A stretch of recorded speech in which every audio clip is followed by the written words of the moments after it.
Some friends ask me if today's hybrid camera is really capable of movie making. The answer is simple, since there were movies already made with mobile phones in US and Taiwan. So that won't be impossible.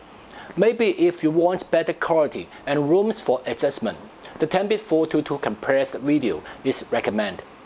Even without the 10-bit codec, technology today can also provide you a very good image quality for a cinema movie. And then there are friends asking me that he got a GH5s already and he wants to upgrade to the Lumix full-frame L-mount S series cameras. For example, he buys an S1H, and could the GH5s be the B camera? Or he didn't buy any camera yet, but he's limited in the budget. Could he buy an S1H and mix with a GH5s as the B camera? Yes, could it be?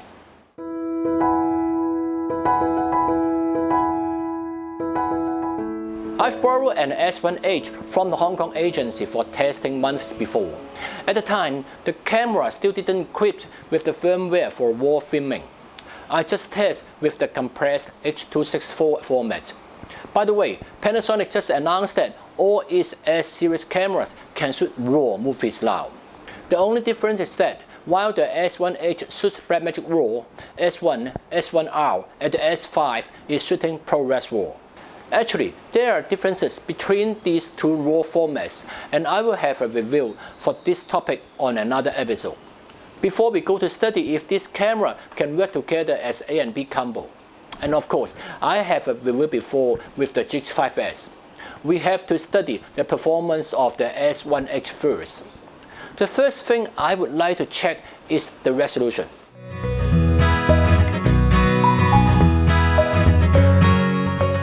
Since the S1H, or within the S series, except the S1R, gets higher resolutions, the S1H, S1, or the S5s gets a 24 megapixel sensor, and in terms of width, that's a 6K format.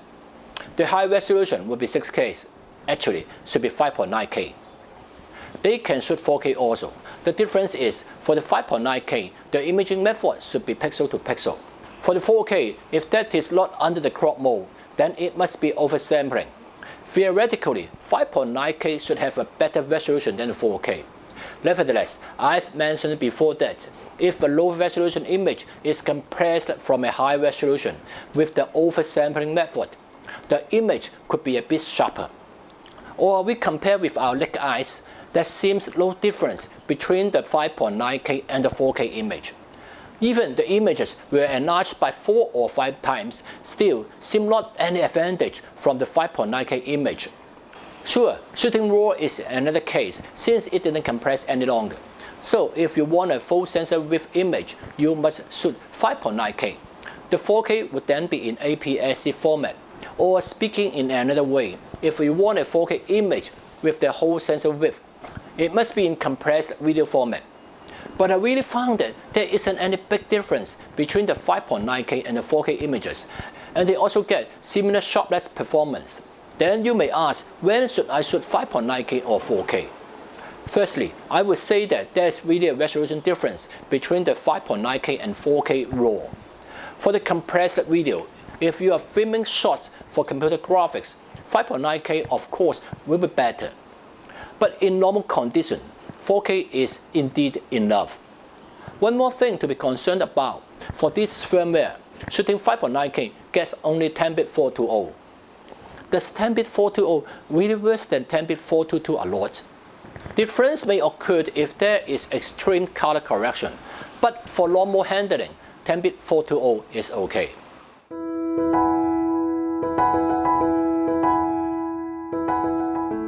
I've done a test for the GH5s and found out that the 12,800 ISO is really clean and usable. A little bit of noise found in the ISO 25,600. Noise is obvious at ISO 51,200, but after the noise, I think 51,200 could be used. I've also done another test with overexposing the ISO 25,600 and 51,200 by 2 stops. And after color correction, I found that the 25,600 is quite clean. while just a little bit of denoise is enough for the ISO 51200. Then, how is the S1H? I directly go to the answer. The ISO 12800 is clean and smooth. A bit of noise found at ISO 25600 but seems better than the GH5s. You will find noise at ISO 51200 but seems just similar to the ISO 25600 of the GH5s. Okay, not very scientific, I just judge with my sensation. S1H is better than the GH5s by 1 stop. For its 51200, it's really usable by applying a little bit of denoise. Or overexpose it again and pull it down in the post, the effect of 51200 ISO is really not bad. So I can briefly conclude that the ISO 12800 for both GH5s and S1H is usable. While for the rest high ISO like 25600 and 51200, the S1H is better than the GH5s by 1 stop. Okay, after the lab test with the color chart, I tried to bring the camera outside and shoot to test the usability of its high ISO. I went to a bus stop since it's quite dark over there.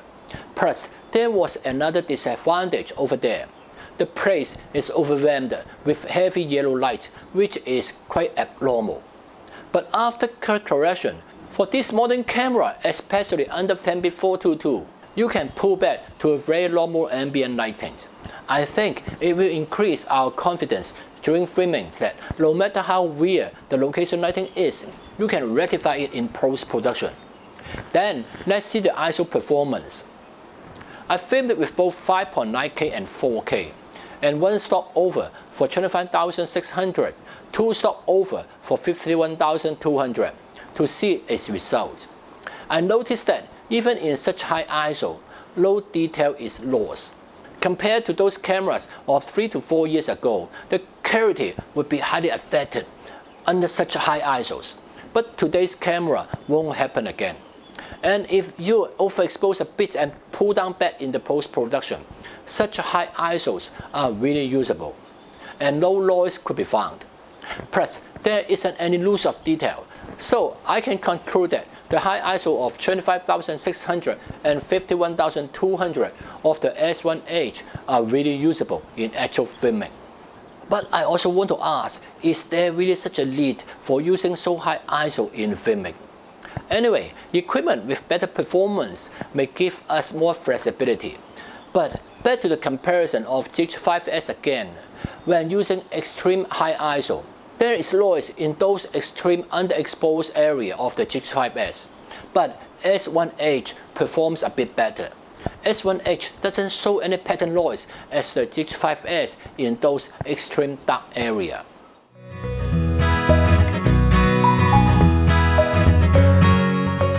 Secondly, I will check its dynamic range. Same as before, although it has been provided in the spec, I still will check it again. I won't repeat the detailed procedure and directly go to the result, and may I remind that the result of the GH5s first. Under V-lock, there are 4 stop over and 6 stop under, plus the neutral gray, there is a total of 11 stops of dynamic range. I mainly test with the V-lock. The reason is, most of the times, you want the best performance out of a camera. V-lock will give you more flexibility in exposure. For example, when shooting with the Netflix approved S1H, Netflix will also ask for shooting with V-lock. But for me, when I shoot night scenes, I rarely use lock gamma, since the contrast may not be so high in the night scenes. And regarding the glowing lights, they are already extremely overexposed and won't be saved with lock gamma. So I think the scenic light gamma is enough. For sure, if you are going to shoot with RAW, there's no need to concern this issue, since the RAW will just give you the most primitive images. Okay, back to the S1H. I've checked with 2 ISOs since the S1H is equipped with 2 native ISO. For V-lock, one is 640 and another is 4000. For 640, there are 6 stop over and 7 stop unders. Plus the neutral gray, there is a total of 14 stops of dynamic range. Obviously, it's better than the 11 stops of the GH5s. And the distribution is quite balanced for its 6 stops over and 7 stops under, and 2 more stops better than the GH5s at the upper part. So there would be also better performance in the overexposed area than the GH5s. Then how is the ISO 4000? I found it a bit strange here, since most of the camera will have more steps in the upper area with the high ISO, but not the case in my test. In ISO 4000 of S1H, there are only 5 stops over. No more details for 6 stops over. So there are 5 stops over and still 7 stops under. And that is not a holy shift too. For example, +7 or -6. Same in the lower part, but 1 stop less to the upper part. So if you want the best dynamic range from the S1H, maybe you can shoot with ISO 640. Well, if you have to use the higher ISO for night scenes, okay, it just gets 1 stop less. Anyway, it's good for us to note the information that the dynamic range performance is not the same in its 2 native ISOs. 640 gets 1 stop better than 4000, and it's better than the GH5s for at least 2 stops.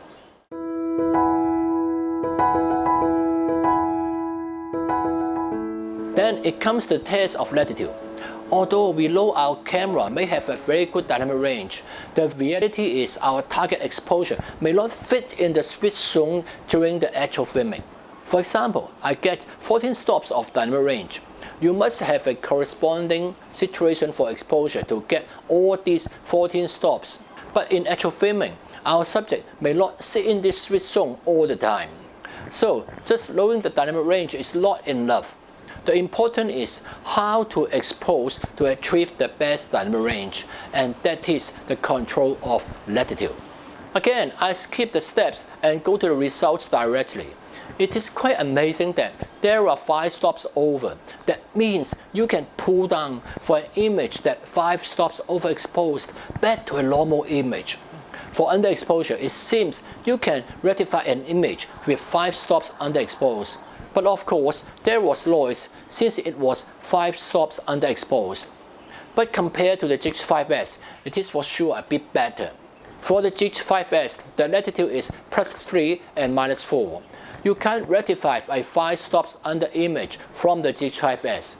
And for the S1H, it seems you can even rectify an image with 6 stops under.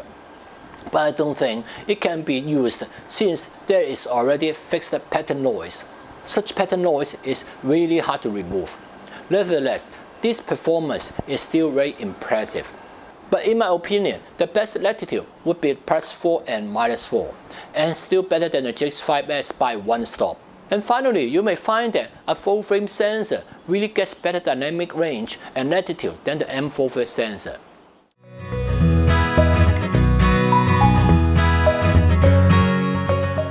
I brought the camera to make some actual filming, an indoor place just outside an empty outstation.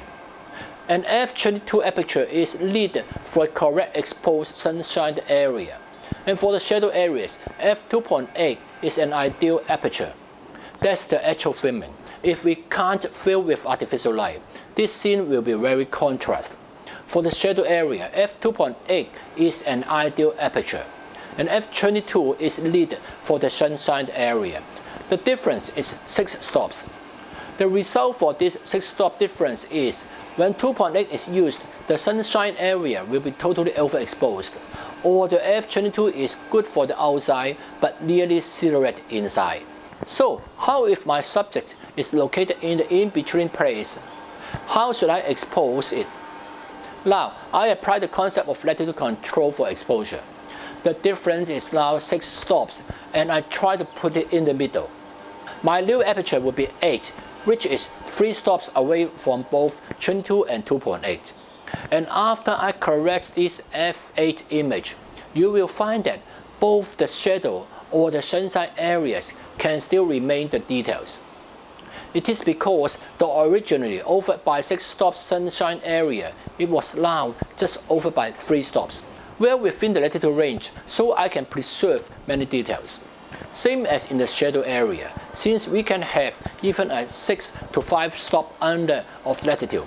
Just 3 stops under is not so extreme and can still keep a clean image. Or even I can pull it back to a very bright level, but I still want to keep some contrast. And you can see that this f8 image is very clean with good contrast and just similar to what I perceived in the real world. The outside part is a bit brighter than the inside, but details are preserved in the shadow area. That means even you cannot light up to enhance the contrast, you can still perfect an image with the control of latitude by putting them back into the switch zone of the dynamic range.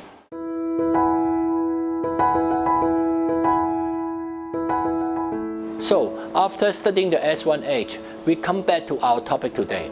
Can the M4 GH5s be the big camera for the full-frame S-series camera, such as S1H, S5 or S1?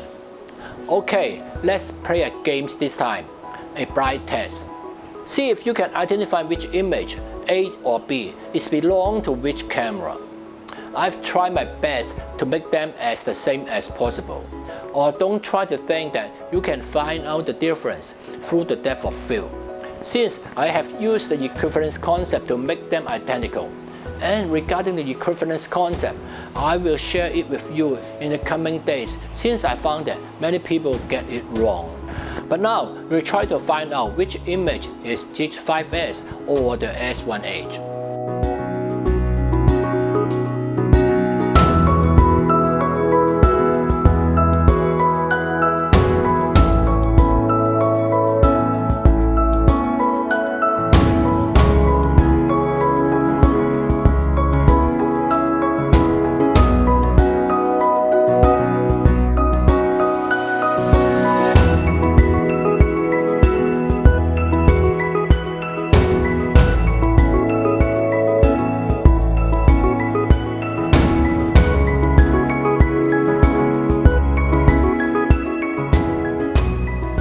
Okay, have you get the answer?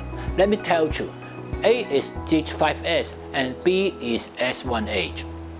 After this test, I found that there isn't any difference in the image quality between the two cameras. They include resolutions, sharpness or color. The two performances are really similar. Does that mean they can really match each other? Firstly, I want to share is GH5s. It's really amazing that it's a lot cheaper than the S1H, but its performance is a lot worse than the S1H. The field dynamic range and latitude could be compensated through proper control of exposure. Honestly, I will grade it for 95 marks to the S1H. But to be honest again, there are also advantages of the S1H that you can't find with the GH5s. Firstly, S1H is in full-frame format. You may add up a 0.64 times speed booster for the GH5s and make it achieve a 1 to 2 times crop, which quite close to a full frame. But you have to spend extra money on this metal adapter. And more, the viewfinder and the display of the S1H are far more better and beautiful than the GH5s. That's my real experience. No problem if you filmed it with the GH5s first, but after using the S1H and switch back to the GH5s, you will be disappointed with the finder or the display of the GH5s. So, if you want a better shooting experience, the S1H is really better. Of course, pay more and deserve better. But simply talk with the image quality, the difference is very little. Then, can we conclude that the GH5s can be the B camera of the S1H without any problem?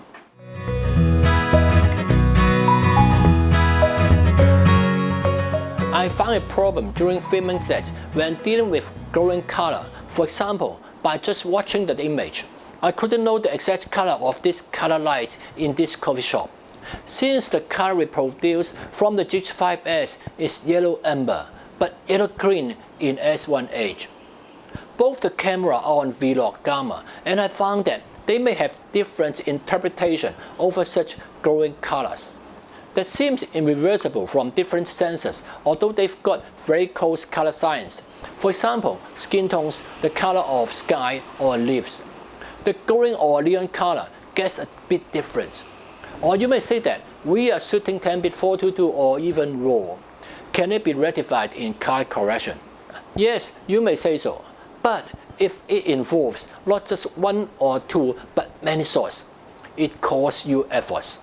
And if there is another area which is the same color, does it mean you have to apply many masks or windows to make the things done? For example, you want to correct the yellow amber light, but the color is just the same as the actor's clothes, so it will affect both. Or as said before, you have to apply many masks or windows. Experience tells me that don't do this. But of course, using a GH5s to pair with an S1H is still better than using a Sony or Canon camera, since they get total different color science. So, does it conclude that the GH5s can't be the big camera for S1H?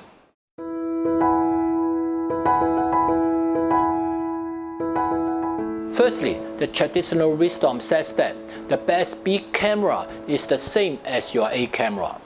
I don't think that the GH5s totally couldn't be paired with the S1H, since they get a nearly 98% similarity. Just get some difference for glowing color. So the best way to utilize these two cameras together is, for example, the S1H is pretty heavy and couldn't be loaded by my gimbal. So, may I shoot the whole gimbal shots with the GH5s and then come back with the S1H for other shots? I think it will work in this way.